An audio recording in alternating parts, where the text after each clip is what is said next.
Hello everyone, welcome to all of you on my YouTube channel Manjeet science classes. So आज हम discuss करेंगे factors affecting magnitude of delta. Delta means crystal field splitting energy. कौन कौन से factors ऐसे हैं जो डेल्टा की वैल्यू को अफेक्ट करेंगे, मीन्स किन की वजह से डेल्टा की जो वैल्यू है वो ज़्यादा या फिर कम होगी।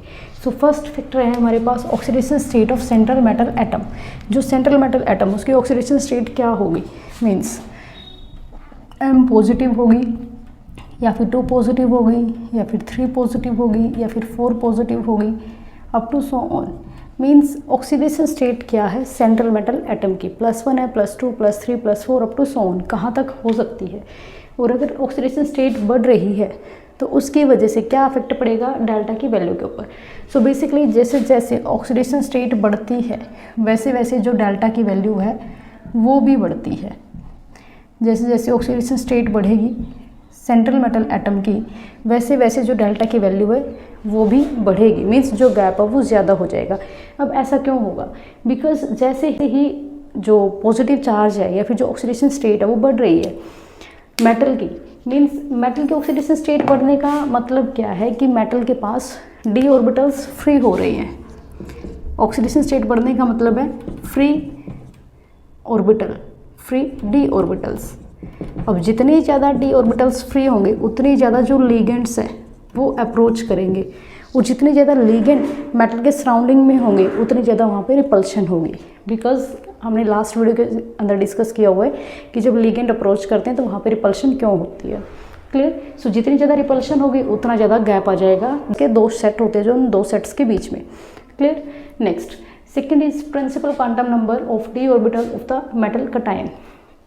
एक चीज़ इससे ऊपर आप इंक्लूड कर सकते हो, अगर d ऑर्बिटल्स ज़्यादा हैं, नंबर ऑफ d ऑर्बिटल्स या फिर d इलेक्ट्रॉन्स ज़्यादा है तो वहाँ पे डेल्टा की वैल्यू कम हो जाएगी। अगर d इलेक्ट्रॉन्स ज़्यादा है, ध्यान से सुनना, यहाँ पे मैंने d ऑर्बिटल्स की बात की थी कि d ऑर्बिटल खाली ज़्यादा है। अगर यहाँ पे d इलेक्ट्रॉन्स ज़्यादा हैं मीन्स d ऑर्बिटल्स में इलेक्ट्रॉन्स पड़े हुए हैं। अगर इलेक्ट्रॉन ज़्यादा हैं तो स्पेस कितना होगा, कम होगा। अगर स्पेस कम होगा तो less number of ligands approach करेंगे, और अगर कम लिगेंड्स अप्रोच करेंगे तो वहाँ पे जो स्प्लिटिंग है वो भी कम ही होगी, मीन्स जो स्प्लिटिंग एनर्जी है वो भी कम ही होगी। क्लियर। अब बात आती है, अगर हमारे पास ऑक्सीडेशन स्टेट भी सेम है, नंबर ऑफ इलेक्ट्रॉन्स भी सेम है, d ऑर्बिटल में जो इलेक्ट्रॉन्स है वो भी सेम है, बट फिर भी डिफरेंस आ जाता है एनर्जीज के बीच में। वो डिपेंड करता है हमारे प्रिंसिपल क्वांटम नंबर n के ऊपर। अब यहाँ पे जो भी हमने मेटल ली हुई है कोबाल्ट, ये +3 ऑक्सीडेशन स्टेट में जो अमोनिया वो एज ए लिगेंड है जो हमारा न्यूट्रल लिगेंड होता है।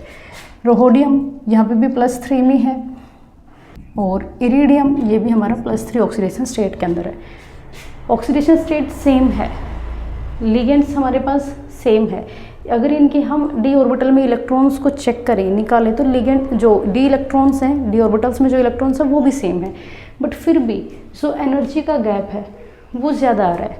ऐसा क्यों है, बिकॉज जो कोबाल्ट है ये हमारा 3D सीरीज़ की मेटल है, और ये हमारी रोहोडियम 4D सीरीज़ की मेटल है, और ये हमारी 5D सीरीज़ की मेटल है। अब होता क्या है, जैसे ही हम 3D से 4D में और 4D से 5D में अप्रोच करते हैं, मूव करते हैं, तो यहाँ पे क्या होगा, जो 3D है, 3D से 4D जब हम डाउन द ग्रुप मूव करते हैं, टॉप टू बॉटम मूव करते हैं, तो जो साइज़ है वो क्या होगा, इंक्रीज़ होगा। साइज़ इंक्रीज होने का मतलब क्या है, volume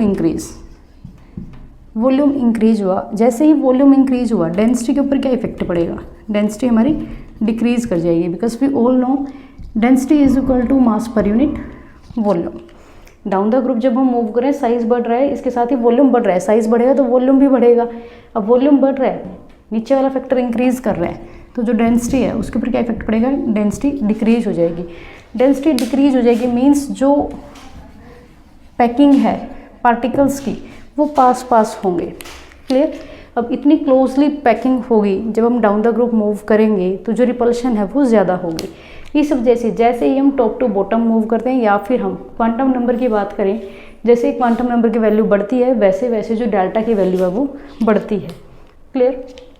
now next, nature of ligands. अब 2 टाइप के लिगेंड होते हैं हमारे पास, स्ट्रॉन्ग लिगेंड या फिर strong field ligand and weak field ligand.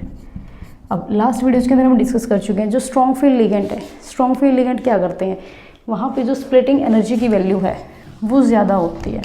जो स्ट्रॉन्ग फील्ड लिगेंड है, जैसे हमारे पास ये सेट ऑफ ऑर्बिटल थे, 5 ऑर्बिटल्स स्प्लिट हुए थे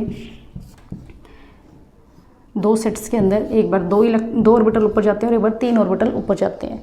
अब जब हम बात कर रहे थे स्ट्रॉन्ग फील्ड लिगेंड की, स्ट्रॉन्ग फील्ड लिगेंड के अंदर जो पेयरिंग एनर्जी थी, एनर्जी कम थी इन कंपैरिजन टू डेल्टा। अब यहाँ पे क्या होता है, जो स्ट्रॉन्ग फील्ड लिगेंड है वो ज़्यादा रिपल्सन करवाते हैं 2 सेट्स के बीच में, फिर डी ऑर्बिटल्स के बीच में, डी ऑर्बिटल और जो लिगेंड्स अप्रोच करते हैं, अगर वहाँ पे जो लिगेंड है वो हमारा स्ट्रॉन्ग फील्ड है तो ये स्प्लिटिंग ज़्यादा करवाएगा, मोर स्प्लिटिंग होगी। अगर मोर स्प्लिटिंग होगी तो जो ये गैप है 2 सेट्स के बीच का, जो डी ऑर्बिटल के 2 सेट बने हुए हैं, ये गैप हमारा लार्ज हो जाएगा। लार्ज हो जाएगा मीन्स डेल्टा की वैल्यू बढ़ जाएगी। ऐसे ही सेम अगर वीक फील्ड लिगेंड है तो ये स्प्लिटिंग कम करवाता है, लेस स्प्लिटिंग होती है इस केस के अंदर। अगर स्प्लिटिंग कम होगी तो वहाँ पे जो डेल्टा की वैल्यू है वो हमारी कम आ जाएगी, मीन्स जो डिस्टेंस है, जो गैप है 2 सेट ऑफ ऑर्बिटल के बीच का, वो कम रहेगा। Next is geometry of complexes. अब जो कॉम्प्लेक्स है वो हमारा कैसा है, टेट्राहेड्रल है या फिर ऑक्टाहेड्रल है, इस बात के ऊपर भी डिपेंड करती है हमारी CFSC की वैल्यू, मीन्स जो डेल्टा है उसकी वैल्यू। अब यहाँ से देखा गया कि जो टेट्राहेड्रल कॉम्प्लेक्सेस हैं, अगर इनकी हम बात करें डेल्टा की वैल्यू की, तो ये डेल्टा की जो वैल्यू है वो होती है 4/9 times of delta not. Means जो डेल्टा की वैल्यू है, मीन्स जो ऑक्टाहेड्रल कॉम्प्लेक्सेस डेल्टा नोट की वैल्यू है उसका नियरली हाफ होती है हमारी टेट्राहेड्रल कॉम्प्लेक्सेस की वैल्यू। रीज़न वही सेम रहेगा, क्यों होती है, क्योंकि ऑक्टाहेड्रल कॉम्प्लेक्सेस के अंदर जो लिगेंड्स है वो ज़्यादा अप्रोच करते हैं, नंबर ऑफ लिगेंड्स ज़्यादा होते हैं। टेट्राहेड्रल के केस में नंबर ऑफ लिगेंड्स कम होते हैं। जितने कम लिगेंड आएंगे उतनी कम रिपल्शन होगी, जितनी कम रिपल्शन होगी उतना जो गैप है वो कम रहेगा, और जितने ज़्यादा लिगेंड्स अप्रोच करेंगे उतनी ज़्यादा रिपल्शन फेस करनी पड़ेगी लिगेंड्स और सेंट्रल मेटल एटम के जो डी ऑर्बिटल्स हैं उनको, और उतनी ज़्यादा ही फिर स्प्लिटिंग होगी। सो ये थे हमारे पास फैक्टर्स अफेक्टिंग CFSC और factor affecting delta. I hope आपको वीडियो समझ आई हो। Thank you, have a nice day.